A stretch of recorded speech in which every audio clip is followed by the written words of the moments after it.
ಮೊದಲನೇದಾಗಿ ಮರಣಾವಸ್ಥೆ ಎನ್ನುವಂಥದ್ದಿದೆ, ಎರಡನೇದಾಗಿ ನ್ಯಾಯ ತೀರ್ಪು ಎನ್ನುವಂಥದ್ದಿದೆ. ಆ ಮರಣಾವಸ್ಥೆ ಆದ್ಮೇಲೆ ಪ್ರತಿಯೊಬ್ಬ ಮನುಷ್ಯನ ನ್ಯಾಯ ತೀರ್ಪಿನ ಕಡೆಗೆ ಹೋಗ್ತಾನೆ. ನ್ಯಾಯ ತೀರ್ಪು ಆದ್ಮೇಲೆ ಮೂರನೇದಾಗಿ ಯಾವ್ದಿದ್ರಿ? ಪರಲೋಕ. ಧರ್ಮೋಪದೇಶ ಕಾಂಡ 26ನೇ ಅಧ್ಯಾಯ 15ನೇ ವಚನ ನಾವು ಓದೋಣ ಈ ಸಮಯದಲ್ಲಿ. ನಮ್ಮ ದೇವರು ಎಂತಹ ದೇವರು ನೋಡ್ರಿ. 26ನೇ, ನೀನು ನಿನ್ನ ಪರಿಶುದ್ಧ ವಾಸಸ್ಥಾನವಾಗಿರುವ ಪರಲೋಕದಿಂದ ಕೆಳಗಿರುವ ನಮ್ಮನ್ನ ಕಟಾಕ್ಷಿಸಿ ನಿನ್ನ ಜನರಾದ ಇಸ್ರಾಯೇಲ್ಯರನ್ನು ಹಾಲು ಜೇನು ಹರಿಯುವ ದೇಶವೆಂದು ನೀನು ನಮ್ಮ ಪಿತೃಗಳಿಗೆ ವಾಗ್ದಾನ ಮಾಡಿದ ಮೇರೆಗೆ ನಮಗೆ ಕೊಟ್ಟಿರುವ ಈ ಭೂಮಿಯನ್ನು ಆಶೀರ್ವದಿಸು ದೇವರು ಎಂದು ಹೇಳಬೇಕಲ್ಲ. ಮುಖ್ಯವಾಗಿ ನೋಡ್ತಾ ಇದ್ದೇವೆ, ನೀನು ನಿನ್ನ ಪರಿಶುದ್ಧ ವಾಸಸ್ಥಾನವಾಗಿರುವ ಪರಲೋಕ ಎಂಬುದಾಗಿ ಹೇಳ್ತಾ ಇದೆ ವಾಕ್ಯ. ಮೂರನೇದಾಗಿ ಏನ್ರಿ? ಪರಲೋಕ.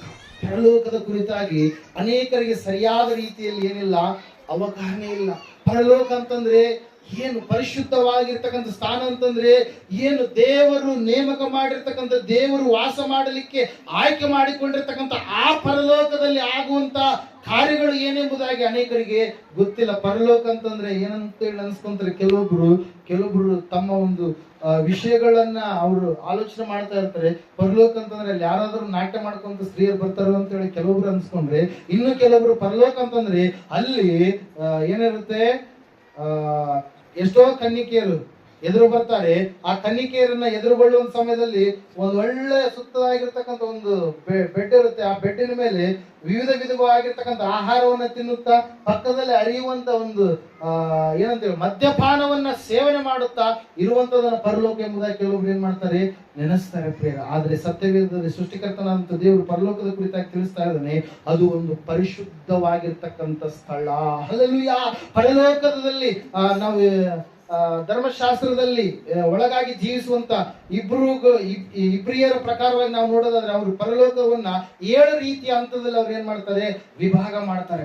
ಸತ್ಯವೇದದಲ್ಲಿ ನಾವು 3 ಆಕಾಶಗಳು, 3ನೇ ಆಕಾಶದವರೆಗೆ ನಾನು ಎತ್ತಲ್ಪಟ್ಟನೆ ಎಂಬುದಾಗಿ ಹೇಳ್ತಾನೆ. ಯಾರ್ರಿ? ಪೌಲನು ಪ್ರಿಯರೇ. ಹಲ್ಲೆಲೂಯಾ. Praise God. ನಾವು ನೋಡ್ತಾ ಇದ್ದೇವೆ ಆ ಪರಲೋಕದಲ್ಲಿ ದೇವರಿದ್ದಾನೆ. ಆ ಪರಲೋಕದಲ್ಲಿ ನಾವು ನೋಡ್ತಾ ಇದ್ದೇವೆ ಬೆಳಕಿನ ಒದ್ದುಕೊಂಡಂತ ದೇವರಿದ್ದಾನೆ. ಅಗಮ್ಯವಾದ ಬೆಳಕಿನಲ್ಲಿ ವಾಸಿಸುವಂತ ದೇವರಿದ್ದಾನೆ. ಆತನ ಸುತ್ತಲೂ ಕೂಡ 24 ಮಂದಿ ಯಾರಿದ್ದಾರೆ? ಹಿರಿಯರಿದ್ದಾರೆ. 4 ಜೀವಿಗಳು ಆತನು ಕೂತುಕೊಂಡಿರ್ತಕ್ಕಂಥ ಸಿಂಹಾಸನವನ್ನ ಏನ್ ಮಾಡಿದವ್ರಿ? ಒತ್ತುಕೊಂಡಿದ್ದಾವೆ ಪ್ರಿಯರೇ. ಹಲ್ಲೆಲೂಯಾ. ಅದು ಪರಲೋಕ. ಆ ಪರಲೋಕದಲ್ಲಿ ದೇವರು ನಮಗೋಸ್ಕರವಾಗಿ ಒಂದು ನಿವಾಸ ಸ್ಥಾನವನ್ನು ಏರ್ಪಾಟು ಮಾಡ್ತೀನಿ ಎಂಬುದಾಗಿ ಆತನು ಭಾಷೆ ಕೊಟ್ಟಿದ್ದಾನೆ. ಪರಲೋಕ ಎನ್ನುವಂಥದ್ದು ನಿಜವಾಗಲೂ ಇರುವಂತಹ ಒಂದು ಸಂಗತಿಯಾಗಿದೆ ಪ್ರಿಯರೇ. ಹಲ್ಲೆಲೂಯಾ. Praise God. ಈ ಲೋಕದಲ್ಲಿ ನಾವು ಯೇಸು ಕ್ರಿಸ್ತನನ್ನು ನಂಬಿದ್ದೇವೆ. ಕಾರಣ ಏನಂತಂದ್ರೆ ಆತನೇ ರಕ್ಷಕನೆಂಬುದಾಗಿ, ವಿಮೋಚಕನೆಂಬುದಾಗಿ ಆತನು ತನ್ನನ್ನು ನಂಬಿದಂತ ಮಕ್ಕಳಿಗೆ ನಮಗೂ ಕೂಡ ಹೇಳಿದಾನೆ. ಏನಂತ ಹೇಳಿ? ನಾನಿರುವ ಸ್ಥಳದಲ್ಲಿ ನೀವು ಕೂಡ ಇರಬೇಕು. ಆತನಿರುವಂತ ಸ್ಥಳ ಪರಲೋಕ. ದೇವರು ನಮ್ಮನ್ನು ಅಲ್ಲಿಗೆ ಇರಬೇಕಂತ ಆತನ ಏನ್ ಮಾಡಿದಾನೆ? ಆರಿಸಿ ತೆಗೆದುಕೊಂಡಿದ್ದಾನೆ ಪ್ರಿಯರೇ. ಹಲ್ಲೆಲೂಯಾ. ಯಾಕಂದ್ರೆ ಈಗಾಗಲೇ ನಾವು ವಾಕ್ಯ ಓದ್ವಿ, ಭೂಮಿ ಆಕಾಶ ಎಲ್ಲವೂ ಕೂಡ ಏನಾಗುತ್ತಂತೆ? ಗತಿಸಿ ಹೋಗುತ್ತೆ, ನಾಶವಾಗಿ ಹೋಗುತ್ತೆ, ಆತನ ಮುಂದೆ ಕಾಣಲಾರದ ಹಾಗೆ ಹೋಗಿಬಿಡುತ್ತೆ. ಹಲ್ಲೆಲೂಯಾ. ಕಾರಣ ಏನಂತಂದ್ರೆ ಈ ಭೂಮಿ ಆಕಾಶ ಇದು ಸುತ್ತಮುತ್ತಲೆಲ್ಲವೂ ಕೂಡ ಯಾವನು ಸಂಚರಿಸಿದಾನೆ? ಸೈತಾನನು ಸಂಚರಿಸಿ ಎಲ್ಲವನ್ನ ಏನ್ ಮಾಡಿದಾನ್ರಿ? ಅಶುದ್ಧ ಮಾಡಿದಾನೆ ಪ್ರಿಯರೇ. ಹಲ್ಲೆಲೂಯಾ. ದೇವ್ರ ವಾಕ್ಯ ಹೇಳ್ತಾ ಇದೆ, ಸತ್ಯವೇದ ಹೇಳ್ತಾ ಇದೆ ಸ್ಪಷ್ಟವಾಗಿ. ಏನಂತ ಹೇಳಂತಂದ್ರೆ ಪರಲೋಕವನ್ನ ನಾವು ನೀವು ಸೇರಿಕೊಳ್ಬೇಕಂತೇಳಿ ಪರಲೋಕದ ಸಿಂಹಾಸನವನ್ನ ಬಿಟ್ಟು ದೇವರು ಮನುಷ್ಯನಾಗಿ ಲೋಕಕ್ಕೆ ಹೊರಟು ಬಂದು ನಾನಿರುವಂತ ಸ್ಥಳ 14ನೇ ಅಧ್ಯಾಯ ಯೋಹಾನಬರೆದ ಸುವಾರ್ತೆ ನೀವು ತೆಗೆದಿದ್ದೆ ಆದ್ರೆ ಅಲ್ಲಿ ದೇವರು ವಾಕ್ಯ ಹೇಳ್ತಾ ಇದೆ, ಸತ್ಯವೇದ ಹೇಳ್ತಾ ಇದೆ ಪ್ರಿಯರೇ. ಆ ವಾಕ್ಯ ಸತ್ಯವೇದ ಹೇಳುವಂತದ್ದು ಏನಂತ ಹೇಳಂತಂದ್ರೆ ಆತನು ಕಂತುಗಳ ಪ್ರಕಾರವಾಗಿ ನಿನಗೆ ಮನೆ ಕೊಡುವಂತ ದೇವರಲ್ಲ. ಆತನು ಕೊಡುವಂತ ಮನೆ ಸ್ವಲ್ಪ ದಿವಸಗಳಿದ್ದು ನಾಶವಾಗಿ ಹೋಗುವಂತ ಮನೆ ಅಲ್ಲ. ಆತನು ಶಾಶ್ವತವಾಗಿರ್ತಕ್ಕಂಥ ಅಸ್ಥಿವಾರವುಳ್ಳಂತ ಪಟ್ಟಣವನ್ನು ಅಬ್ರಹಾಮನು ಯಾವ ರೀತಿಯಾಗಿ ಎದುರು ನೋಡಿದನು, ಆ ಒಂದು ಅಸ್ಥಿವಾರ ಪಟ್ಟಣದಲ್ಲಿ ತಾನು ಕೂಡ ವಾಸಿಸಬೇಕಂತ ಅಬ್ರಹಾಮನು ಯಾವ ರೀತಿಯಾಗಿ ಆ ನಿರೀಕ್ಷೆ ಉಳ್ಳವನಾಗಿದ್ದನು, ಆ ನಿರೀಕ್ಷೆ ಉಳ್ಳಂತ ಅಬ್ರಹಾಮನಿಗೆ ದೇವರು ಅದನ್ನ ಒದಗಿಸಿ ಕೊಡ್ತೇನೆ ಎಂಬುದಾಗಿ ಯಾವ ರೀತಿಯಾಗಿ ಭಾಷೆ ಕೊಟ್ಟನು, ಅದೇ ಭಾಷೆಯನ್ನು ಅಬ್ರಹಾಮನ ಆಶೀರ್ವಾದಕ್ಕೆ ಪಾತ್ರರಾಗಿರ್ತಕ್ಕಂಥ ನಮಗೂ ಕೂಡ ಕೊಡ್ತಾ ಇದ್ದಾನೆ ಪ್ರಿಯರೇ. 14ನೇ ನೀವು ಈ ಸಮಯದಲ್ಲಿ ಓದಿದ ಮೊದಲನೇ ವಚನ, ನಿಮ್ಮ ಹೃದಯವು ಕಳವಳಗೊಳ್ಳದೇ ಇರಲಿ, ದೇವರನ್ನು ನಂಬಿರಿ, ನನ್ನನ್ನೂ ನಂಬಿರಿ. ನನ್ನ ತಂದೆಯ ಮನೆಯಲ್ಲಿ ಬಹಳ ಬಿಡಾರಗಳು ಅವೆ, ಇಲ್ಲದಿದ್ದರೆ ನಿಮಗೆ ಹೇಳುತ್ತಿದ್ದೆನು. ನಿಮಗೆ ಸ್ಥಳವನ್ನ ಸಿದ್ಧ ಮಾಡುವುದಕ್ಕೆ ಹೋಗುತ್ತೇನಲ್ಲ, ನಾನು ಹೋಗಿ ನಿಮಗೆ ಸ್ಥಳವನ್ನ ಸಿದ್ಧ ಮಾಡಿದ ಮೇಲೆ ತಿರುಗಿ ಬಂದು ನಿಮ್ಮನ್ನ ಕರೆಕೊಂಡು ಹೋಗಿ ನನ್ನ ಬಳಿಗೆ ಸೇರಿಸಿಕೊಳ್ಳುವೆನು. ಇದು ಯೇಸು ಸ್ವಾಮಿ ಮಾತ್ರ ಹೇಳಿದ್ದಾರೆ, ಬೇರೆ ಯಾರು ಕೂಡ ಹೇಳಿಲ್ಲ. Hallelujah, praise the Lord. ಯಾರು ಹೇಳಿದ್ದಾರೆ? ಯೇಸು ಕ್ರಿಸ್ತನು ಮಾತ್ರ ಹೇಳಿದ್ದಾನೆ. ಯಾಕಂದ್ರೆ ಆತನು ಮನುಷ್ಯರನ್ನು ಸೃಷ್ಟಿ ಮಾಡಿದ ದೇವರಾಗಿದ್ದಾನೆ, ಮನುಷ್ಯರ ಮೇಲೆ ತನ್ನ ಪ್ರೀತಿಯನ್ನು ತೋರಿಸಿದಂತ ದೇವರಾಗಿದ್ದಾನೆ. ತಾನು ಉಂಟು ಮಾಡಿದಂತ ಮಕ್ಕಳು ನಾಶವಾಗಿ ಹಾಳಾಗಿ ಹೋಗಬಾರದು ಅಂತ ಹೇಳಿ ಅಗ್ನಿ ನರಕವನ್ನ, ಸೈತಾನನಿಗೆ ಸೃಷ್ಟಿ ಮಾಡಿದಂತ ಅಗ್ನಿ ನರಕಕ್ಕೆ ನನ್ನ ಮಕ್ಕಳು ಪಾತ್ರರಾಗಬಾರದು ಅಂತ ಹೇಳಿ ತಾನು ದೀನನಾಗಿ ಈ ಲೋಕಕ್ಕೆ ಹೊರಟು ಬಂದು ತನ್ನ ರಕ್ತವನ್ನು ಸುರಿಸಿ ಬಿಳಿ ವಸ್ತ್ರದೋಪಾದಿಯಲ್ಲಿ ಇರ್ತಕ್ಕಂಥ ಆತನು ಕೆಂಪಾಗಿ ಹೋದನೆಂಬುದಾಗಿ ಪರಮಗೀತ ಪುಸ್ತಕದಲ್ಲಿ ನಾವು ನೋಡ್ತಾ ಇದ್ದೇವೆ ಪ್ರಿಯರೇ. ಅಂದ್ರೆ ನಮಗೋಸ್ಕರವಾಗಿ ಆತನು ರಕ್ತದ ಮಡುವಿನಲ್ಲಿ ಇರುವಂತ ವ್ಯಕ್ತಿಯಾಗಿ, ಧಿಕ್ಕರಿಸಲ್ಪಟ್ಟಂತ ಸ್ಥಿತಿಯಲ್ಲಿರುವಂತವನಾಗಿ, ಅಂದ ಚಂದಗಳೆಲ್ಲ ಕಳೆದುಕೊಂಡಂತ ಸ್ಥಿತಿಯಲ್ಲಿ ಇರುವವನಾಗಿ ಆತನು ನಮಗೆ ಪರಲೋಕವನ್ನ ಕೊಡ್ಬೇಕಂತ ಇಷ್ಟಪಟ್ಟಿದ್ದಾನೆ ಪ್ರಿಯರೇ. Hallelujah, praise Lord. ದೇವರು ಮಾತು ಕೇಳ್ತಾ, ಸತ್ಯವೇದ ಹೇಳ್ತಾ ಇದೆ, ಆತನು ನಿನಗೆ ಸ್ಥಳವನ್ನು ಕೊಡ್ತೀನಿ ಎಂಬುದಾಗಿ ಹೇಳಿದ್ದಾನೆ, ಭಾಷೆ ಕೊಟ್ಟಿದ್ದಾನೆ. ಆತನು ಸ್ಥಳವನ್ನು ಕೊಟ್ಟಿರುವಂತದ್ದನ್ನ ಸಂಪೂರ್ಣವಾಗಿ ನಾವು ನಂಬಬೇಕು. ನಮಗಾಗಿ ಒಂದು ಸ್ಥಳ ಎಲ್ಲಿದೆ? ಪರಲೋಕದಲ್ಲಿ ಇದೆ. ನಮ್ಮ ಗುಡಾರವು ಕಿತ್ತು ಹಾಕಲ್ಪಟ್ಟರು, ಪರಲೋಕದಲ್ಲಿ ನಮಗೊಂದು ಗುಡಾರವಿದೆ. ಓದಿರುವ ವಚನ ಈ ಸಮಯದಲ್ಲಿ. ಹಲ್ಲೆಲೂಯಾ. 5ನೇ ಅಧ್ಯಾಯ 2ನೇ ಕೊರಿಂಥದವರಿಗೆ 1ನೇ ವಚನ. ಭೂಮಿಯ ಮೇಲಿರುವ ನಮ್ಮ ಮನೆಯು, ಅಂದರೆ ನಮ್ಮ ದೇಹವೆಂಬ ಗುಡಾರವು ಕಿತ್ತು ಹಾಕಲ್ಪಟ್ಟರು, ದೇವರಿಂದ ಉಂಟಾದ ಒಂದು ಕಟ್ಟಡವು ಎಲ್ಲಿದೆಯಂತೆ? ಪರಲೋಕದಲ್ಲಿ ನಮಗೆ ಉಂಟೆಂದು ಬಲ್ಲೆವು. ಅದು ಕೈಯಿಂದ ಕಟ್ಟಿದ ಮನೆಯಾಗಿರದೆ ನಿತ್ಯವಾಗಿರುವಂತದ್ದಾಗಿದೆ. Hallelujah, praise the Lord. ನೋಡ್ರಿ, ದೇವರು ನಮಗೆ ಕೊಡುವಂಥದ್ದು. ಹಲ್ಲೆಲೂಯಾ. ಆತನು ನಮಗೆ ಮಹಿಮೆ ಶರೀರವನ್ನು ಕೊಡಲಿಕ್ಕಿದ್ದಾನೆ. ಈ ಮಣ್ಣಿನ ಶರೀರ ಏನಾಗುತ್ತೆ? ಇದು ನಾಶವಾಗಿ ಹೋಗುತ್ತೆ. ಮಣ್ಣು ಪುನಃ ಮಣ್ಣಿನಿಂದ ಬಂದಿದ್ದು ಮಣ್ಣಿಗೆ ಹೋಗುತ್ತೆ, ದೇವರಿಂದ ಬಂದ ಆತ್ಮವಾದರೂ ದೇವರ ಬಳಿಗೆ ಹೋಗುತ್ತೆ. ನಾವು 12ನೇ ಅಧ್ಯಾಯದಲ್ಲಿ ನಾವು ನೋಡ್ತಾ ಇರ್ತೀವಿ, ಪ್ರಸಂಗಿ ಪುಸ್ತಕದಲ್ಲಿ ಪ್ರಿಯರೇ. Hallelujah, praise the Lord. ಹೇಳುವಂತ ವಿಷಯ ಒಂದೇ, ಸಂಗತಿ ಒಂದೇ ಪ್ರಿಯರೇ, ನಾವು ಅಂತ್ಯಕಾಲದಲ್ಲಿ ಎಲ್ಲಿರ್ಬೇಕು? ನಾವು ಪರಲೋಕದಲ್ಲಿ ದೇವರ ಸಂಗಡ, ದೇವರ ಸಮಕ್ಷಮದಲ್ಲಿ, ದೇವರ ಮುಂದೆ ಭಕ್ತಿವಂತರಾಗಿ, ಪರಿಶುದ್ಧರಾಗಿ, ನಿರ್ದೋಷಿಗಳಾಗಿ ನಿಲ್ಲುವಂತ ಯಥಾರ್ಥವಾದಂತ ಭಕ್ತಿಯನ್ನು ನಾವು ಮಾಡುವವರಾಗಬೇಕು ಪ್ರಿಯರೇ. 3ನೇದಾಗಿ ನಾವು ನೋಡ್ತಾ ಇದ್ದೇವೆ, ಪರಲೋಕವನ್ನ ದೇವರು ನಮಗೆ ನಿಮಗೆ ಕೊಡ್ಲಿಕ್ಕಿದ್ದಾನೆ. ಇದು ಅಂತ್ಯಕಾಲದಲ್ಲಿ ನಡೆಯುವಂತ 3ನೇ ಘಟನೆ. 4ನೇದಾಗಿ ಪ್ರಿಯರೇ, ನೀವು 12ನೇ ಅಧ್ಯಾಯ ಲೂಕನು ಬರೆದ ಸುವಾರ್ತೆ 5ನೇ ವಚನವನ್ನು ಓದಿದ್ರೆ 4ನೇ ವಿಷಯ, ಈ ಸಂಗತಿ ಏನೆಂಬುದಾಗಿ ನೋಡೋಣ. ಲೂಕ 12:5.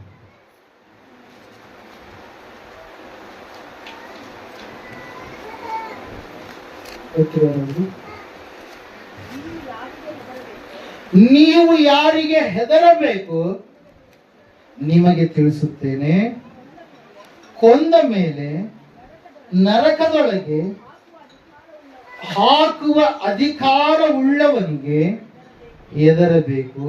ಹೌದು, ಆತನಿಗೆ ಹೆದರಬೇಕೆಂದು ನಿಮಗೆ ಹೇಳುತ್ತೇನೆ. Hallelujah, praise the Lord. 4ನೇದಾಗಿ ಪ್ರಿಯರೇ, ಈ ಒಂದು ಲೋಕವನ್ನ ಬಿಟ್ಟು ಹೋದ ಮೇಲೆ ನಮಗಿರುವಂತದ್ದು ಎರಡೇ ಎರಡು. ಒಂದು ಪರಲೋಕ ಆದ್ರೆ ಇನ್ನೊಂದು ನರಕ.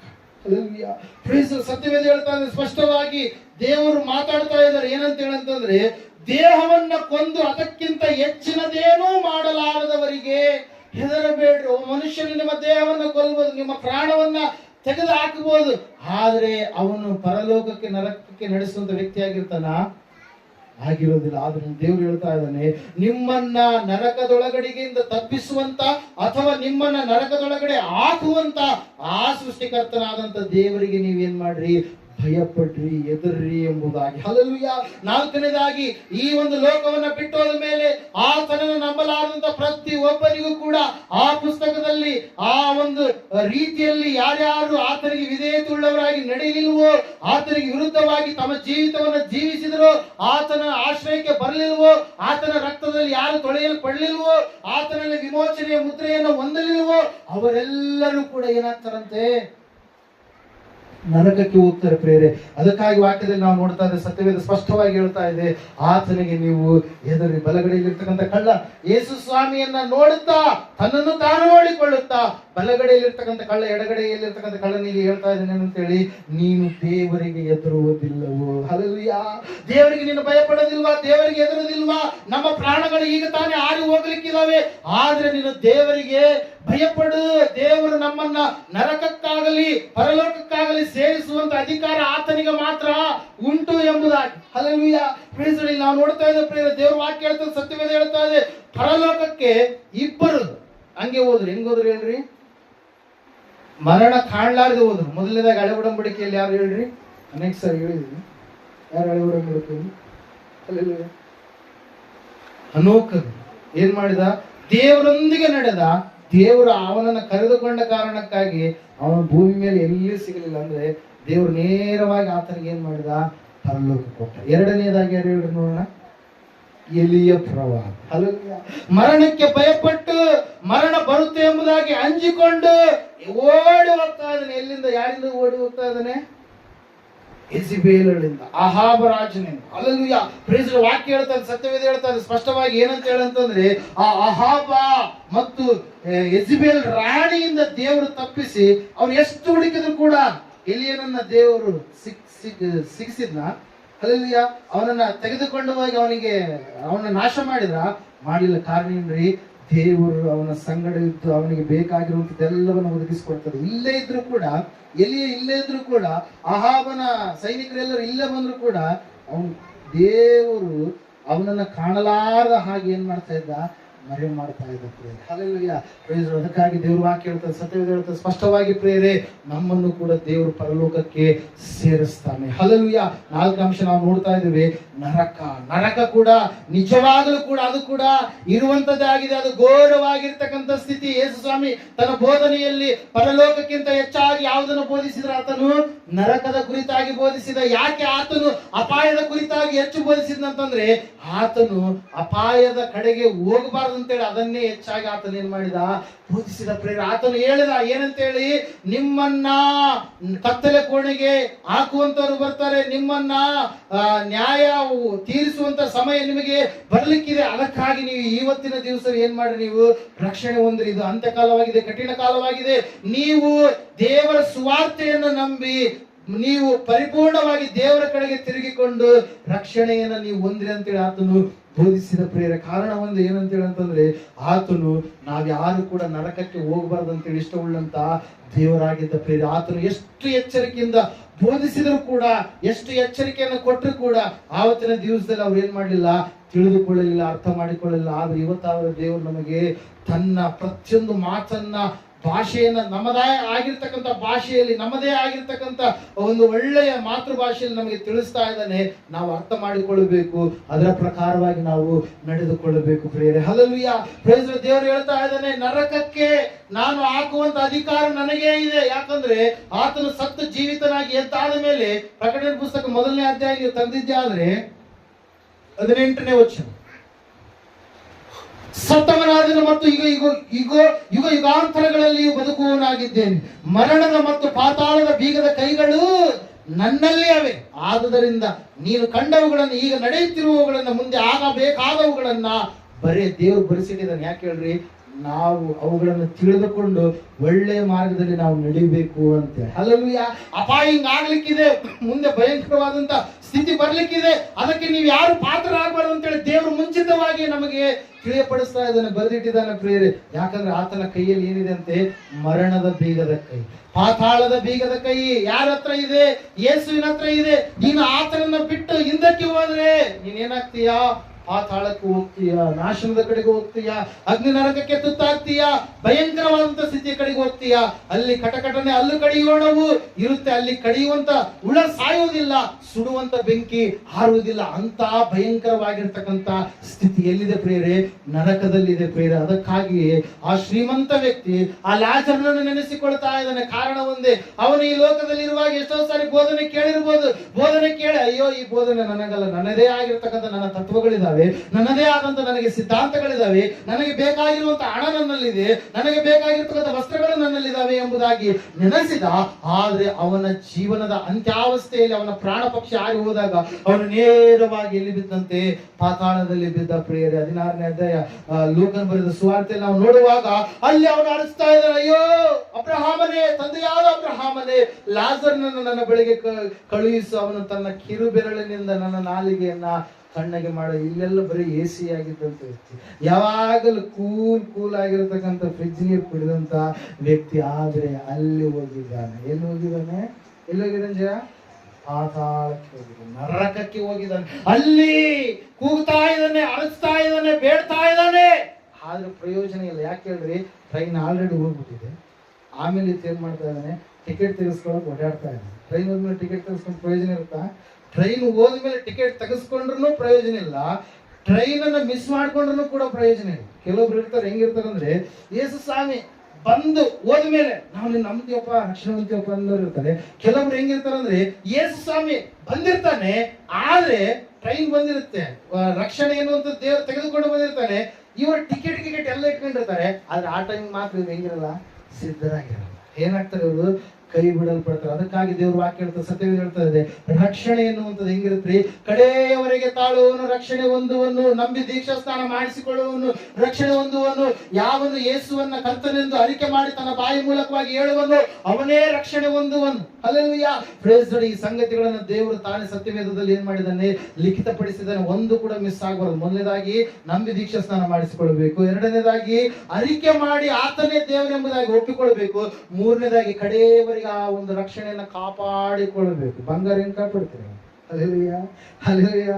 ಹಣ ಹೆಂಗ್ ಕಾಪಾಡ್ತೀರ? ಹಲ್ಲೆಲೂಯಾ. ಚಿಕ್ಕದಾಗಿರೋ ಮಕ್ಕಳನ್ನ ಹೆಂಗ್ ಕಾಪಾಡ್ತಿರಲ್ಲ, ಅದೇ ರೀತಿಯಾಗಿ ಏನನ್ನ ಕಾಪಾಡಿಕೊಳ್ಬೇಕು? ರಕ್ಷಣೆಯನ್ನ ಕಾಪಾಡಿಕೊಳ್ಬೇಕು. ರಕ್ಷಣೆಯನ್ನ ನೀವು ಕಾಪಾಡಿಕೊಂಡ್ರೆ ಆ ನರಕದಿಂದ ದೇವರು ನಿಮ್ಮನ್ನ ಏನ್ ಮಾಡ್ತಾನೆ? ತಪ್ಪಿಸ್ತಾನೆ. ಪ್ರೇರ, ಅದಕ್ಕಾಗಿ ವಾಕ್ಯದಲ್ಲಿ ನಾವು ನೋಡ್ತಾ ಇದ್ದೇವೆ, ಸತ್ಯವೇದ ಹೇಳ್ತಾ ಇದೆ. ಮತ್ತಾಯನ ಬರೆದ ಸುವಾರ್ತೆ 10ನೇ ಅಧ್ಯಾಯ 28ನೇ ವಚನದಲ್ಲಿ ನೀವು ನೋಡಿದ್ದೆ ಆದ್ರೆ ಓದ್ತಿರೋ ಒಂದ್ಸರಿ. ಮತ್ತಾಯ 10:28. ಕೊನೆಯದಾಗಿ ಮುಗಿಸೋಣ. ಕೊನೆಯದಾಗಿ ಅಂದ ತಕ್ಷಣ ಎಲ್ಲರ ಮುಖದಲ್ಲಿ ನಗು ಬರ್ತಿರುತ್ತಲ್ವಾ?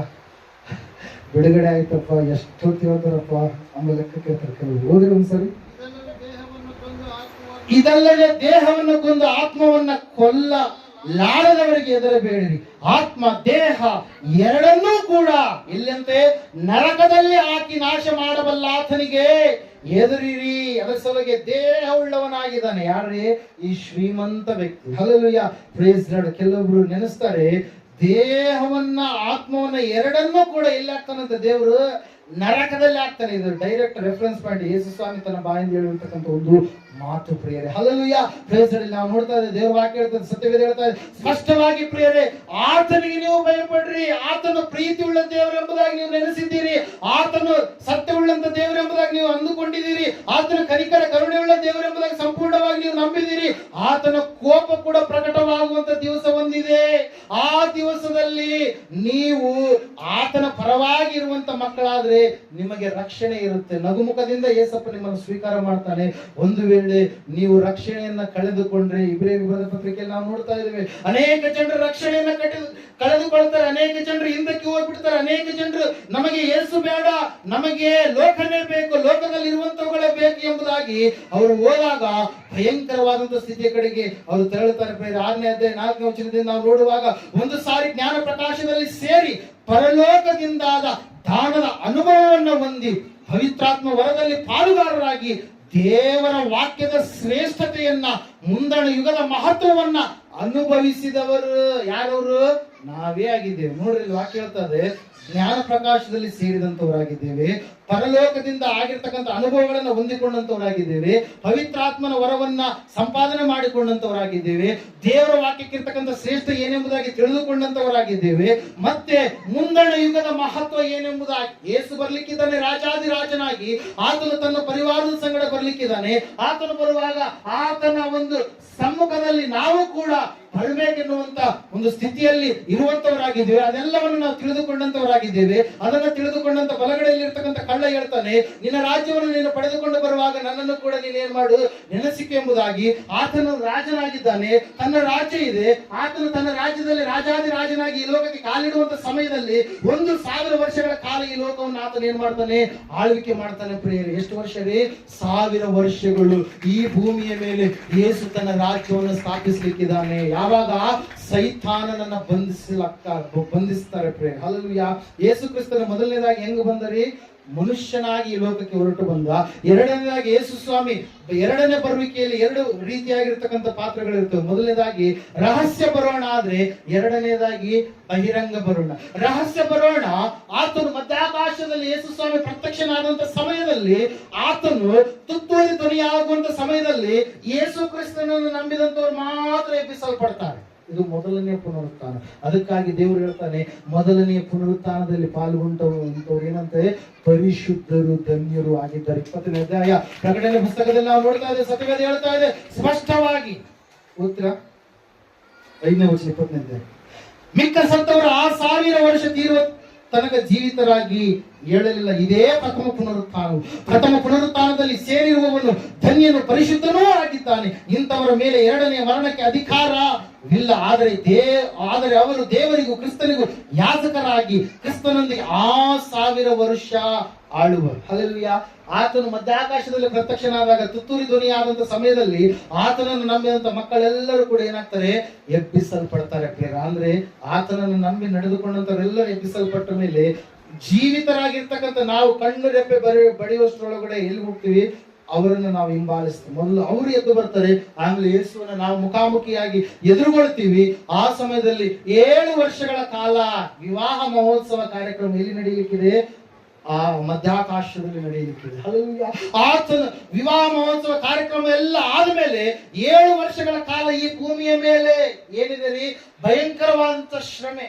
3.5 ವರ್ಷಗಳ ಕಾಲ ಸ್ವಲ್ಪ ಶ್ರಮೆ ಆದ್ರೆ ಉಳಿದಿರ್ತಕ್ಕಂಥ ಇನ್ನೂ 3.5 ವರ್ಷಗಳ ಕಾಲ ಕಠಿಣವಾಗಿರ್ತಕ್ಕಂಥ ಶ್ರಮೆಯನ್ನು ಸೈತಾನ್ ತಂದಾಗ್ತಾನೆ. ಈ ಭೂಮಿ ಎಲ್ಲ ಅವನ ವಶವಾಗಿ ಬಿಡುತ್ತೆ.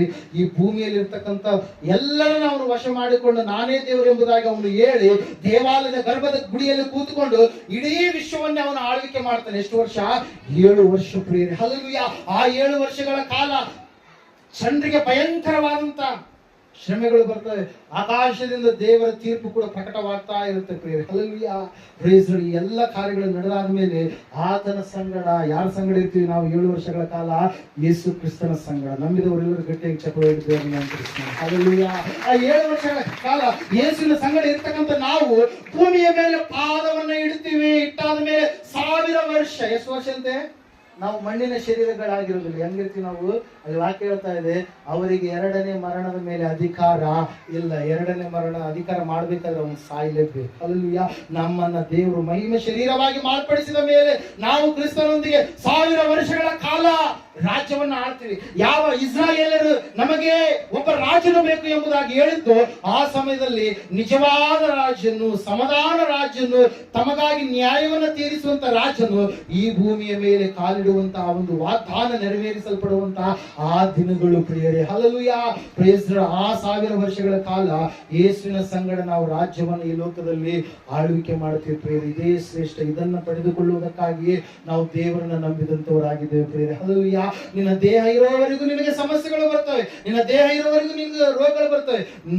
ನೆಗಡಿ ಬರ್ತಂತೇಳಿ ಮೂಗು ಕಿತ್ತು ಸೈಡ್ ಇಡಕ್ಕಾಗತ್ತಾ? ಮೂಗು ತೆಗೆದ್ಬಿಟ್ರೆ ನೆಗಡಿನೇ ಬರಲ್ಲ. ಆಗುತ್ತಾ? ಕೈ ಕಾಲು ಅರಿತೇವೆ ಕಟ್ ಮಾಡಿ ಸೈಡ್ ಇಡಕ್ಕಾಗತ್ತಾ? ಅರಿತಿರ್ತವೆ, ನೋವು ಆಗ್ತಿರ್ತವೆ. ಎಲ್ಲಿವರೆಗೆ ಆಗ್ತವ್ರಿ? ಇರೋವರೆಗೆ ಆಗ್ತವೆ. ಹಲ್ಲೆಲೂಯಾ. ಅದಕ್ಕೆ ನಾವು ಪ್ರಾರ್ಥನೆ ಮಾಡಿದಾಗ ಅದು ಕಡಿಮೆ ಆಗುತ್ತೆ. ಟ್ರೀಟ್ಮೆಂಟ್ ತಗೊಳ್ಕೊಂಡಾಗ ಅವರಿಗೆ ಕಡಿಮೆ ಆಗುತ್ತೆ. ಹಲ್ಲೆಲೂಯಾ. Praise Lord. ಸತ್ಯವನ್ನು ಹೇಳ್ತಾ ಇರೋದು. ಹಲ್ಲೆಲೂಯಾ. Praise Lord. ನಾವು ಇರೋವರೆಗೆ ಶ್ರಮೆಗಳು ಬಂದರೂ ಕೂಡ ಆ ಶ್ರಮೆಗಳ ಮಧ್ಯದಲ್ಲಿ ಆ ಶ್ರಮೆಯನ್ನು ನಾವು ಅನುಭವಿಸುವುದಿಲ್ಲ. ನಮ್ಮ ಸಂಗಡ ಯಾರಿದ್ದಾನೆ? ಯುಗದ ಸಮಾಪ್ತಿಯವರೆಗೆ ನಾನು ನಿಮ್ಮ ಸಂಗಡ ಇರುತ್ತೇನೆ ಎಂಬುದಾಗಿ ಭಾಷೆ ಕೊಟ್ಟಂತ ಯೇಸು ಕ್ರಿಸ್ತನಿದ್ದಾನೆ. ಆ ಸಮಸ್ಯೆಯನ್ನ, ಆ ಶ್ರಮೆಯನ್ನ ಆತನು ಹೋಗಲಾಡಿಸ್ತಾನೆ. ಅದೇ ನಮ್ಮ ನಿರೀಕ್ಷೆ, ಅದೇ ನಮ್ಮ ಭರವಸೆ. ಅದಕ್ಕಾಗಿ ನಾವು ದೇಹದಲ್ಲಿ ಇದ್ದರೂ ಸರಿಯೇ, ದೇಹವನ್ನು ಬಿಟ್ಟು ಹೋದರೂ ಸರಿಯೇ, ನಮಗೆ ಒಂದೇ ನಿರೀಕ್ಷೆ, ನಾವು ಯೇಸುವಿನಲ್ಲಿ ಇರಬೇಕೆಂಬುದಾಗಿ. ಹಲ್ಲೆಲೂಯಾ. ಅದು ಯಾರ ನಿರೀಕ್ಷೆ? ಪೌಲನ ನಿರೀಕ್ಷೆ. ಅದು ಯಾರ ನಿರೀಕ್ಷೆ? ಈ ಒಂದು ಅಂತ್ಯಕಾಲದಲ್ಲಿ ಜೀವಿಸುವಂತವರ ನಮ್ಮೆಲ್ಲರ ನಿರೀಕ್ಷೆ ಅದುವೇ ಆಗಿರಬೇಕು ಪ್ರಿಯರೇ. ಹಲ್ಲೆಲೂಯಾ. ಪ್ರೇಸರ ವಾಕ್ಯ ಹೇಳ್ತದೆ, ಸತ್ಯವೇದ ಹೇಳ್ತದೆ, ಈ ಮುಂದಣ ಯುಗದ ಈ ಒಂದು ಶ್ರೇಷ್ಠತ್ವ ಮಹತ್ವವನ್ನ ತಿಳಿದಂತವರು, ಅನುಭವಿಸಿದಂತವರು. ನಾವು ಯಾವಾಗ ದೇವರನ್ನ ನಂಬಿದ್ವು, ದೇವ್ರ ವಾಕ್ಯ ಹೇಳ್ತದೆ, ನಾವು ಎಲ್ಲಿ ಕೂತ್ಕೊಂಡಿದೀವಿ ಅಂತೆ? ಎಲ್ಲಿ ಕೂತ್ಕೊಂಡಿದೀವಿ?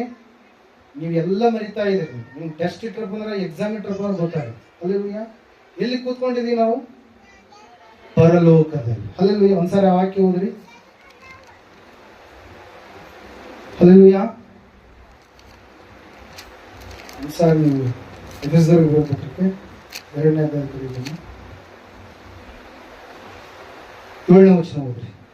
ಮುಂದಣ ಯುಗಗಳಲ್ಲಿ ಅಂತಿರುತ್ತೆ.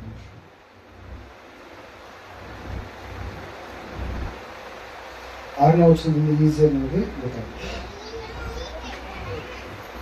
ಬದುಕಿಸಿದ್ದಲ್ಲದೆ ತಾನು ಕ್ರಿಸ್ತ ಯೇಸುವಿನಲ್ಲಿ ನಮಗೆ ಮಾಡುವ ಉಪಕಾರದ ಮೂಲಕ ತನ್ನ ಅಪಾರವಾದ ಕೃಪಾತಿಶಯವನ್ನು ಮುಂದಣ ಯುಗಗಳಲ್ಲಿ ತೋರಿಸಬೇಕೆಂದು ಕ್ರಿಸ್ತ ಯೇಸುವಿನಲ್ಲಿರುವ ನಮ್ಮನ್ನು ಆತನೊಂದಿಗೆ ಎಬ್ಬಿಸಿ ಪರಲೋಕದಲ್ಲಿ ಆತನೊಂದಿಗೆ ಕೂಡಿಸಿದ. ನಾವೆಲ್ಲಿ ಕೂತ್ಕೊಂಡಿದ್ದೀವಿ? ಎಲ್ಲಿ ಕೂತ್ತೀವಿ ನಾವು? ಪರಲೋಕದಲ್ಲಿ ಕೂತ್ಕೊಂಡಿದ್ದೀವಿ. ಹಲ್ಲೆಲೂಯಾ. ಪರಲೋಕದಲ್ಲಿ ಆತನೊಂದಿಗೆ ನಾವು ಕೂತ್ಕೊಂಡಿದ್ದೇವೆ. ನಂಬಿಕೆ ಮೂಲಕ ಕೃಪೆಯಿಂದಲೇ ನಾವು ರಕ್ಷಣೆಯನ್ನ ಹೊಂದಿದವರಾಗಿದ್ದೇವೆ. ಆ ರಕ್ಷಣೆ ನಮ್ಮಿಂದ ಉಂಟಾದದ್ದು ಅಲ್ಲ, ಅದು ದೇವರ ವರವೇ. ಅದು ಪುಣ್ಯ ಕ್ರಿಯೆಗಳಿಂದ ಉಂಟಾದದ್ದಲ್ಲ. ಆದದರಿಂದ ಹೊಗಳಿಕೊಳ್ಳುವುದಕ್ಕೆ ಯಾರಿಗೂ ಆಸ್ಪದ ಇಲ್ಲ. ನಾವು ಆತನ ನಿರ್ಮಾಣ, ಸತ್ಕಾರ್ಯಗಳನ್ನು ಮಾಡುವುದಕ್ಕಾಗಿ ಕ್ರಿಸ್ತ ಯೇಸುವಿನಲ್ಲಿ ನಾವು ಸೃಷ್ಟಿಸಲ್ಪಟ್ಟೆವು. ನಾವು ಸತ್ಕಾರ್ಯಗಳನ್ನು ನಡೆಸುವವರಾಗಿ ಬದುಕಬೇಕೆಂದು ದೇವರು ನಮ್ಮನ್ನ ಮೊದಲೇ ನೇಮಿಸಿದರು. ನಮ್ಮ ಬದುಕು ಏನಾಗಿರ್ಬೇಕು? ಸತ್ಕಾರ್ಯಗಳನ್ನು ಮಾಡುವವರಾಗಿರ್ಬೇಕು. ಹಲ್ಲೆಲೂಯಾ. ಅದಕ್ಕಾಗಿ ದೇವರ ಪ್ರತಿಯೊಂದು ವಚನವೂ ಕೂಡ ಆಳವಾಗಿರುವಂತದ್ದು, ಮರ್ಮಯುಕ್ತವಾಗಿರುವಂತದ್ದು. ಅದಕ್ಕಾಗಿ ದೇವರ ವಾಕ್ಯ ಹೇಳ್ತದೆ, ಸತ್ಯವೇದ ಹೇಳ್ತದೆ, ಇವೆಲ್ಲಗಳನ್ನು ನಾವು ತಿಳಿದುಕೊಂಡಿದ್ದೇವೆ. ಇವೆಲ್ಲ ತಿಳಿದುಕೊಂಡಂತ ನಾವು ಈ ಸಮಯದಲ್ಲಿ ಬರ್ರಿ, ನಾನು ಏನ್ ಹೇಳ್ತಾ ಇದ್ದೆ, ಇಬ್ರಿಯರಿಗೆ ಬರೆದ ಪತ್ರಿಕೆ 6:4 ಇರತಕ್ಕಂಥ ವಚನವನ್ನು ನಾನು ಓದಿಸ್ತಾ ಇದ್ದೆ. ಇವೆಲ್ಲ ಮಹತ್ವವನ್ನು ತಿಳಿದಿರ್ತಕ್ಕಂಥ ನಾವು, ದೇವರ ಭಕ್ತರು ಎಂಬುದಾಗಿ ಕರೆಸಿಕೊಂಡಂತ ನಾವು, ನೀತಿವಂತರು ಎಂಬುದಾಗಿ ಕರೆಸಿಕೊಂಡಂತ ನಾವು, ಇವೆಲ್ಲವುಗಳನ್ನ ಅನುಭವಿಸಿದಂತ ನಾವು ಭ್ರಷ್ಟರಾದರೆ ಏನಂತೆ? ಎಲ್ಲ ಯಾಕೆ ಬಿಡಪ್ಪ, ನಮ್ಗೆ ಈ ಲೋಕನೇ ಬೇಕು, ಶರೀರದ ಆಶೆ, ಕಣ್ಣಿನ ಆಶೆ, ನೇತ್ರಾಶೆ, ಬದುಕು ಬಾಳಿನ ಡಂಬ, ಇದೇ ನಮಗೆ ಬೇಕು, ಈ ಲೋಕನೇ ಬೇಕು ಎಂಬುದಾಗಿ ಈ ಲೋಕವನ್ನೇ ಹೆಚ್ಚಾಗಿ ನಾವು ಪ್ರೀತಿಸುವಂತವ್ರಾದ್ರೆ ಏನಂತ ಹೇಳಿ ವಾಕ್ಯ ಹೇಳ್ತಾ ಇದೆ, ಅವರಲ್ಲಿ ತಿರುಗಿ ಮಾನಸಾಂತರವನ್ನು ಹುಟ್ಟಿಸುವುದು ಅಸಾಧ್ಯ. ಯಾಕಂದ್ರೆ ಅವರು ತಮ್ಮ ಪಾಲಿಗೆ ದೇವರ ಮಗನನ್ನು ಪುನಃ ಶಿಲುಬೆಗೆ ಹಾಕುವವರು, ಆತನನ್ನ ಎಲ್ಲರ ಮುಂದೆ ಅವಮಾನ ಪಡಿಸುವವರು ಆಗಿದ್ದಾರೆ. ಯಾಕಂದ್ರೆ ಮೊದಲು ಒಳ್ಳೆ ಸಾಕ್ಷಿ ಹೇಳ್ತಾರೆ ಮೈಕ್ ಹಿಡ್ಕೊಂಡು. ಹಲ್ಲೆಲೂಯಾ. ಆಮೇಲೆ ಅವ್ರ ಸಾಕ್ಷಿ ಎಲ್ಲ ಏನಾಗಿರುತ್ತೆ? ಒಳ್ಳೆ ಗುಂಚನ್ ತೋರಲಾಗಿದೆ. ವ್ಯರ್ಥವಾದಂತ ರೀತಿಯಲ್ಲಿ ಜೀವಿಸ್ತಾರೆ, ದೇವರಿಗೆ ವಿರೋಧಿಗಳಾಗಿ ಜೀವಿಸ್ತಾರೆ. ದೇವರು ಕೊಡುವಂತ ಶ್ರೇಷ್ಠ ಸೌಭಾಗ್ಯ ಏನೆಂಬುದಾಗಿ ತಿಳಿದು ಕೂಡ ಪುನಃ ಅಜ್ಞಾನದ ಕಡೆಗೆ ನಡೆದು ಭಯಂಕರವಾದಂತ ಶಾಪಕ್ಕೆ, ಪಾಪಕ್ಕೆ ಅವ್ರು ಏನಾಗ್ತಾರೆ? ತುತ್ತಾಗ್ತಾರೆ ಪ್ರಿಯ. ಅದಕ್ಕಾಗಿ ದೇವರು ಇವತ್ತಿನ ದಿವಸ ನಮ್ಮನ್ನು ಎಚ್ಚರಿಕೆ ಪಡಿಸ್ತಾ ಇದ್ದಾನೆ. ಮರಣ ಎನ್ನುವಂಥದ್ದಿದೆ, ಆ ಮರಣದಿಂದ ಬಿಡುಗಡೆ ಮಾಡುವಂತ ದೇವರು ಒಬ್ಬ ಆತನಿದ್ದಾನೆ. ಹಲ್ಲೆಲೂಯಾ. Praise lord. ನಿನಗೆ ನರಕ ಎನ್ನುವಂಥದ್ದು ನಿನಗೆ ತಪ್ಪಿಸಬೇಕಾದ್ರೆ, ನಿನಗೆ ನ್ಯಾಯ ತೀರ್ಪಿನಲ್ಲಿ ನಿನಗೆ ಜಯ ಸಿಗಬೇಕಾದ್ರೆ, ನರಕದಿಂದ ನಿನ್ನನ್ನು ತಪ್ಪಿಸಿ ಪರಲೋಕವನ್ನು ನಿನಗೆ ಸೇರಿಸಬೇಕಾದ್ರೆ ಒಬ್ಬ ಆತನಿದ್ದಾನೆ. ಆತನ ಬಳಿಗೆ ನೀನು ಬಂದಿದ್ದೀಯ ನಿಜ, ಆದ್ರೆ ಆತನಿಗೆ ಯಥಾರ್ಥವಾಗಿ ನೀನು ನಡೆದುಕೊಳ್ತಾ ಇದ್ದೀವಿ. ಒಂದು ಸಾರಿನ ಮನಸ್ಸಾಕ್ಷಿ, ಯಾವ ಸಾಕ್ಷಿಗಳು ಬೇಡ. ಹಲ್ಲೆಲೂಯಾ. ಅವ್ರ ಸಾಕ್ಷಿ, ಇವರು ಸಾಕ್ಷಿ, ಯಾರ ಸಾಕ್ಷಿ ಬೇಡ. ನಿನ್ನ ಮನಸ್ಸಾಕ್ಷಿ ಮಾತ್ರ ನಿನಗೆ ಯಥಾರ್ಥವಾಗಿ ಸಾಕ್ಷಿ ಕೊಡುವಂತದ್ದಾಗಿದೆ. ಪವಿತ್ರಾತ್ಮನ ಸಾಕ್ಷಿಯಲ್ಲಿ ಇರುವಂತದ್ದಾಗಿದೆ. ನಿನ್ನ ಮನಸ್ಸಾಕ್ಷಿ ನೀನು ಕೇಳು. ನಾಳೆ ಯೇಸು ಬಂದ್ರೆ, ಇವತ್ತು ರಾತ್ರಿ ಯೇಸು ಬಂದ್ರೆ ಆತನ ಸಂಗಡ ಹೋಗುವಂತ ಭಕ್ತಿ ನನ್ನಲ್ಲಿ ನಿನ್ನಲ್ಲಿ ಇದೆ. ನಾನು ನೀನು ಯಾವ ರೀತಿಯಾದಂತ ಭಕ್ತಿಯನ್ನ ಮಾಡ್ತಾ ಇದ್ದೇವೆ, ಈ ಒಂದು ವಿಷಯ ಸಂಗತಿಗಳು ನೀವು ತಿಳಿಯಲಾರದೆ, ಗ್ರಹಿಸಲಾರದೆ ಹೋಗ್ಬಾರ್ದು. ದೇವರ ವಾಕ್ಯ ಹೇಳ್ತಾ ಇದೆ, ಮರಣ ಇದೆ, ಆದ್ರೆ ಮರಣವನ್ನ ದೇವರು ತೆಗೆದುಹಾಕಿ ನಿಮಗೆ ಅಮರತ್ವವನ್ನು ಕೊಡ್ಲಿಕ್ಕಿದ್ದಾನೆ. ಹಲ್ಲೆಲೂಯಾ. ಮರಣದಿಂದ ಬಿಡಿಸ್ಲಿಕ್ಕಿದ್ದಾನೆ. ನ್ಯಾಯ ತೀರ್ಪಿನಲ್ಲಿ ಆತ ನಿಮಗೆ ಬಹುಮಾನಗಳನ್ನ ಕೊಡ್ಲಿಕ್ಕಿದ್ದಾನೆ, ಪರಲೋಕವನ್ನ ಕೊಡ್ಲಿಕ್ಕಿದ್ದಾನೆ, ನರಕದಿಂದ ತಪ್ಪಿಸ್ಲಿಕ್ಕಿದ್ದಾನೆ. ಈ ಎಲ್ಲ ವಿಷಯಗಳನ್ನು ದೇವರು ನಿಮಗೆ ತಿಳಿಸಿದ ಮೇಲೆ ನೀವು ಪುನಃ ಭ್ರಷ್ಟತೆಯ ಕಡೆಗೆ ಹೋಗ್ಬಾರ್ದು, ಲೋಕದ ಕಡೆಗೆ ಹೋಗ್ಬಾರ್ದು ಪ್ರೇರೆ. ಸಮಯದಲ್ಲಿ ನಾವೆಲ್ಲರೂ ನಿಂತ್ಕೊಳ್ಳೋಣ. ಸತ್ಯವೇದ ಹೇಳ್ತಾ ಇದೆ ಸ್ಪಷ್ಟವಾಗಿ ಪ್ರೇರೆ, ಇವತ್ತು ನೀವು ನನ್ನನ್ನು ನಂಬಿ ನಡೆದುಕೊಳ್ಳುವುದೇ ಆದರೆ ನೀವು ಬದುಕುವಿರಿ ಎಂಬುದಾಗಿ. ಯೋಹಾನ ಬರೆದ ಸುವಾರ್ತೆಯಲ್ಲಿ ಒಂದು ಮಾತನ್ನ ಕೊನೆಯದಾಗಿ ನಾವು ಓದಿಕೊಳ್ಳೋಣ.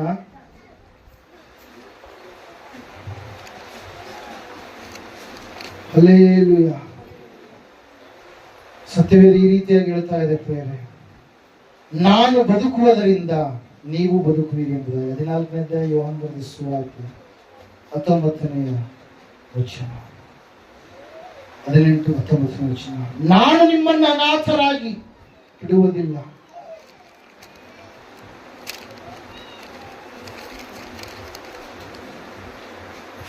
ನಿಮ್ಮ ಬಳಿಗೆ ಬರುತ್ತೇನೆ.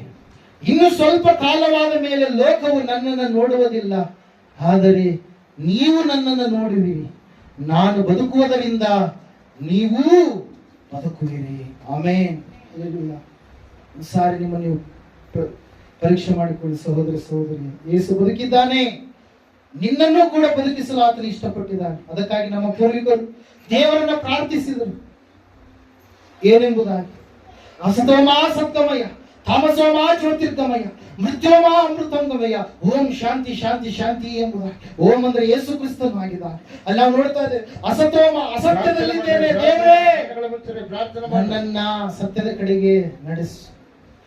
ಕತ್ತಲೆಯಲ್ಲಿದ್ದೇನೆ ದೇವರೇ, ನನ್ನನ್ನು ಬೆಳಕಿನ ಕಡೆಗೆ ನಡೆಸು.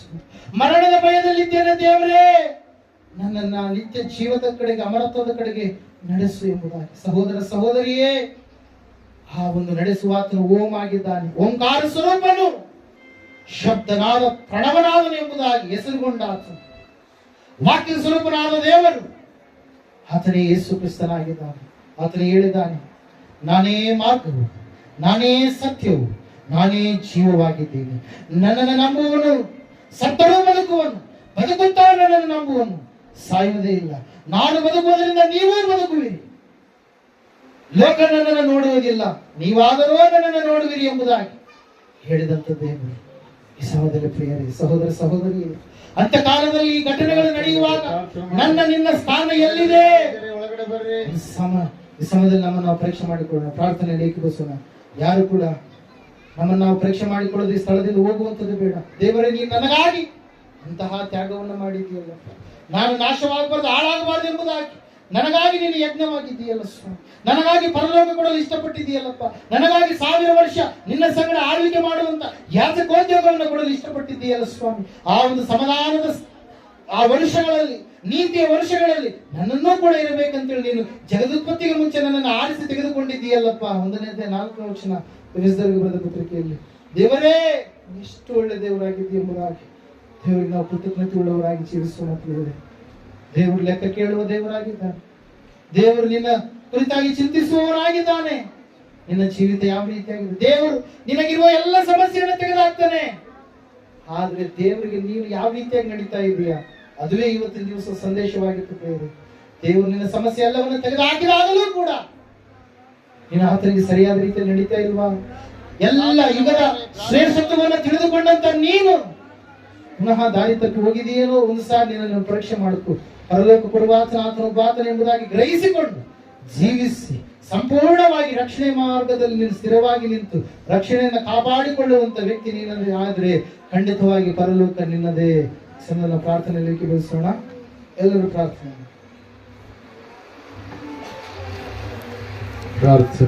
ಕಣ್ಣು ಮುಚ್ಚರಿ, ಕಣ್ಣು ತೆಗೆದು ನೋಡಬಾರ್ದು, ಕಣ್ಣು ಮುಚ್ಚಬೇಕು. ಕಣ್ಣು ಮುಚ್ಚಿ ದೇವರನ್ನ ಕೇಳಿಕೊಳ್ಳ್ರಿ. ಸರ್ವಶಕ್ತಿಯುಳ್ಳ ದೇವರೇ, ಕರುಣಾನಿಧಿಯ ತಂದೆ, ಸ್ಪಷ್ಟವಾಗಿ ನೇರವಾಗಿ ಸ್ವರ್ಗ ನರಕದ ಬಗ್ಗೆ ನಮ್ಮನ್ನು ಉಂಟು ಮಾಡಿದ ಉದ್ದೇಶ ಏನು, ನಾವೇನು ಮಾಡಬೇಕಾಗಿದೆ, ಯಾವ ಪ್ರಕಾರ ಜೀವಿಸಬೇಕು, ಅವಧಿ ಕರ್ತನ ರಕ್ಷಕನ ಜೀವದ ಪಟ್ಟಿಯಲ್ಲಿ ಹೆಸರು ಅಳಿಸಿ ಹಾಕಲಾರದ ಹಾಗೆ ಕರ್ತನೆ ನಮ್ಮ ಜೀವಿತವು ಕರ್ತನೆ ಫಲಗಳಿಂದ ಕಟ್ಟಲ್ಪಡಬೇಕು ಎಂಬುದಾಗಿ ಸ್ಪಷ್ಟವಾಗಿ ನೀವು ಹೇಳಿದೆ ಸ್ವಾಮಿ. ಹೌದು ಕರ್ತನೆ, ನಿನ್ನ ಮಾತುಗಳಿಗೆ ವಿಧೇಯರಾಗಿ ಜೀವಿಸಬೇಕು, ಹಿರಿಯರಿಗೆ ವಿಧೇಯರಾಗಿ ಜೀವಿಸಬೇಕು. ನೀನು ಏನೇನು ಕಟ್ಟಳೆಗಳು ಹೇಳಿದೆ ಸ್ವಾಮಿ, ಅವುಗಳನ್ನು ಹೊಂದಿಕೊಂಡು ನಡಿಬೇಕೆಂಬುದಾಗಿ ನೀನು ಹೇಳಿದೆ ಸ್ವಾಮಿ. ಹೌದು ಕರ್ತನೆ ರಕ್ಷಕನೇ, ಎಲ್ಲ ವಿಷಯಗಳಿಗಾಗಿ ಸ್ತೋತ್ರ. ನೀನು ನನ್ನ ಸಂಗಡ ನಮ್ಮೆಲ್ಲರ ಸಂಗಡ ಮಾತಾಡೋದಕ್ಕಾಗಿ ಸ್ತೋತ್ರ. ನಿನ್ನ ಪರಿಶುದ್ಧ ರಕ್ತದಿಂದ ನನ್ನನ್ನು ಶುದ್ಧಿಗೊಳಿಸು ದೇವರಾತ್ಮನೇ, ನಮ್ಮೆಲ್ಲರಿಗೂ ಶುದ್ಧಿಗೊಳಿಸು.